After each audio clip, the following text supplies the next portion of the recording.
I'm a reluctant student. Obedience is something I'm still working on. And why? Why should I learn? I was on vacation. At first, it was easy. Jim took care of me, steering me through the canals, holding on to the thingamajig and guiding with the whatchamacallit. And, would you like to try steering, honey? Nah, I said. I had very little to do, and this wasn't rocket science, I thought. What a piece of cake. I stood on the bow. Don't be impressed. I had to look that up. I couldn't remember it. I watched my husband embrace the rhythm and relax into the peaceful drone of the engine. I knew it was a stretch for a man who enjoyed the quiet of the canoe. He took everything in, pointing out the smallest of details as we moved along. As usual, I got fidgety. Even in my adulthood, I never quite mastered stillness. Lucky my husband was a teacher. He knew how to amuse me. Quickly, he handed me a mop and told me to busy myself by swabbing the deck. Well, I was instantly gratified. I mopped and began to hum.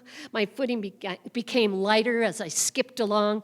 Honey, you might want to be careful, warned the loving teacher hubby from the stern. I had to look it up. Yeah, I said, and continued to goof around. Hey, honey, his smile tightened. You should be careful. It's narrow along the side. Well, of course it is, I retorted. We're on a canal boat. I continued, singing a perfect sea shanty, and began to dance. Seconds later, I slipped on the wet floor, hit my chin on the edge of the boat, and fell.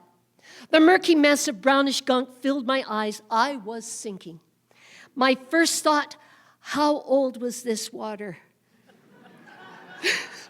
My second thought, I am drowning. I am going to die. My third thought, damage deposit. Hang on to that mop, Lana, whatever you do.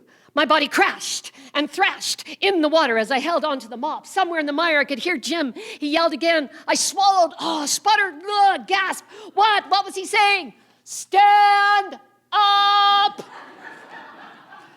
I was in waist-high water. He hauled me onto the deck. I began to shake. I had to get out of my wet clothes. We headed below. My narrow-legged jeans were glued to my skin. It took both of us to peel them off in the privacy of our cabin. Blood flowed from my chin onto my shirt. I had a nasty cut that needed a doctor. Did I mention he was great at first aid? Quickly, Jim grabbed a towel, propped it under my chin, and told me to keep applying pressure. When we docked, the friendly townspeople directed us to the infirmary. A kind nurse ushered us into the doctor immediately. He examined my chin, warned there would be stitches, and asked how it happened. We told him. How embarrassing. Once my stitches were done, the doctor asked, "What do you do for a living?" "I'm an actor," I said. He smiled. "Really?" "Yep," I said, "but don't worry. I'm a character actor. This scar could get me work." He walked over to the doorway and flicked the lights off and on. "Arise, Frankenstein," he said. And she did.